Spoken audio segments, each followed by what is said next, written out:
ಎಲ್ರಿಗೂ ನಮಸ್ಕಾರ. ನಾನು ನಿಮ್ಮ ಕಾಂತು ಕಾರ್ತಿಕ್. ಈ ದಿನ ನಮ್ಮ ಶಾಲೆಯಲ್ಲಿ ಬೋಧನಾ ತರಬೇತಿಗೆ ಬಂದಿರುವಂತಹ ಎಲ್ಲ ಪ್ರಶಿಕ್ಷಣಾರ್ಥಿಗಳಿಗೆ ಬೀಳ್ಕೊಡುಗೆ ಕಾರ್ಯಕ್ರಮವನ್ನು ಹಮ್ಮಿಕೊಳ್ಳಲಾಗಿತ್ತು. ಈ ಶಾಲೆ ನಮಗೆ ಸುಮಾರು ವಿಚಾರಗಳನ್ನು ಕಲಿಸಿಕೊಟ್ಟಿದೆ. ಕನ್ನಡ ಟೀಚರ್ ಒಂದು ಮಾತು ಹೇಳಿದರು, ಶಿಕ್ಷಕರು ಯಾವಾಗಲೂ ದೀಪದಂತೆ ಉರಿತಾ ಇರಬೇಕು.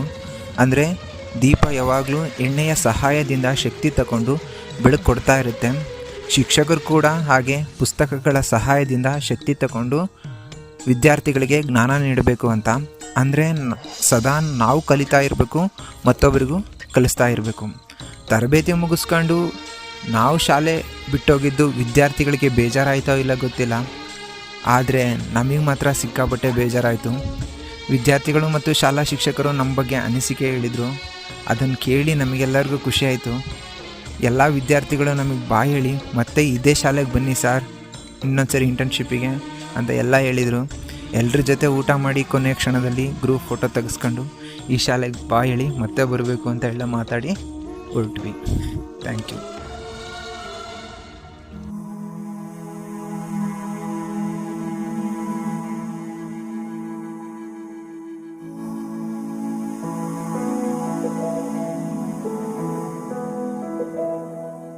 ಬಳಪ ಹಿಡಿದ ಭಗವಂತ ಇರುತ್ತಾನೆ ನಮ ಸುತ್ತ, ಅವತಾರ ನಾನಾ ರೂಪವೋ. ನಮ್ಮೆಲ್ಲ ಹಣೆ ಬರಹ ತಿದ್ದಿ ಬರೆಯಲು ಕತ್ತಲೆಯಿಂದ ಬಂತ ನಮ್ಮ ಕೈಯ ಹಿಡಿಯುತ್ತ, ಕರೆದೊಯ್ದ ಬೆಳಕು ತೋರಲು. ಗದರೋದು ನಮ್ಮ ಬೆಳೆಸಲು.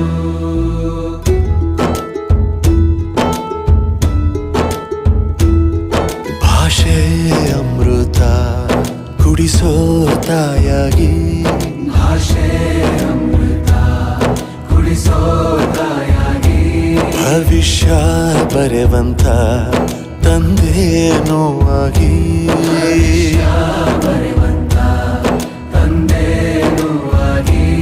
ಚಂದದ ಜೀವನನ ನೀಡಿರೋ ಗುರುಗಳು ನಮ್ಮ ಗುರುಗಳು.